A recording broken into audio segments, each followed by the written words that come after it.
Cette 6e édition de la journée des géologues du Mali a été une réussite totale, avec des thématiques vraiment pertinentes au niveau. Et justement, moi, j'ai développé le panel de l'accès aux formations et carrières scientifiques des femmes dans les géosciences, au Mali et en Afrique. Bon, ça, c'est des thématiques stratégiques dans le contexte actuel, au Mali et ailleurs, parce que les femmes jouent une place importante dans le développement durable et dans le développement des sous-sols.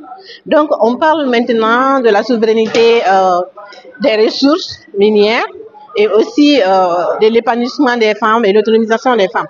Ça ne peut pas se faire dans le secteur minier sans une position stratégique des femmes.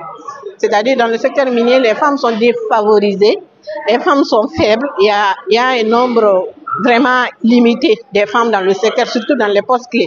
Mais je ne parle pas de l'artisanat minier, mais je parle du milieu professionnel.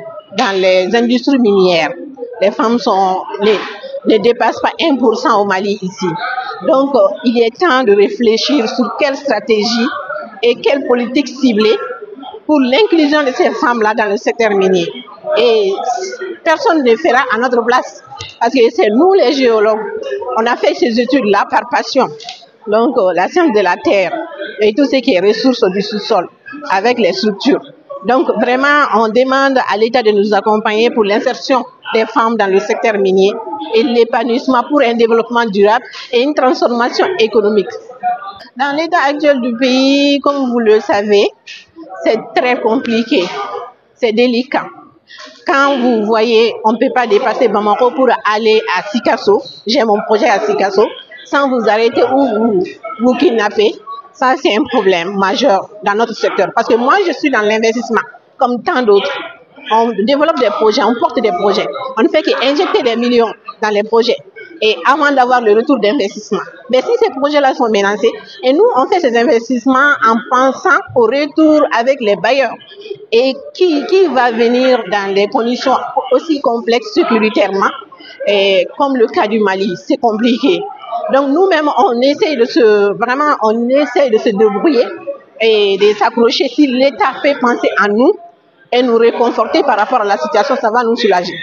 Parce que nos taxes ne s'arrêtent pas, les rapports ne s'arrêtent pas, le code minier ne s'arrête pas. Donc tu es obligé de te plier au code. Donc il y a les sous-traitants miniers. Les sous-traitants miniers aussi sont confrontés à ces problèmes-là, même pour évacuer les équipements vers les mines. Maintenant, on peut brûler tes équipements. Donc il y a un problème crucial maintenant. L'État, la situation est critique, quoi. Vraiment, on demande à l'État de sécuriser nos investissements et de nous sécuriser pour vraiment avoir un peu de retour, quoi. J'ai un appel pressant à lancer à l'endroit de la jeunesse et surtout aux jeunes filles qui veulent faire carrière dans les branches de la géoscience. Tout ce qui est branche de la géologie, on appelle géoscience. L'hydrogéologie, géologie appliquée, stratigraphie structurale, la géologie structurale et quoi encore, la tectonique. Et il y a métallurgie. Donc j'appelle ces jeunes femmes-là à faire carrière dans ce domaine parce que c'est impactant et puis le Mali a besoin de ça. Il y a moins de ressources humaines capables dans ce pays pour ça.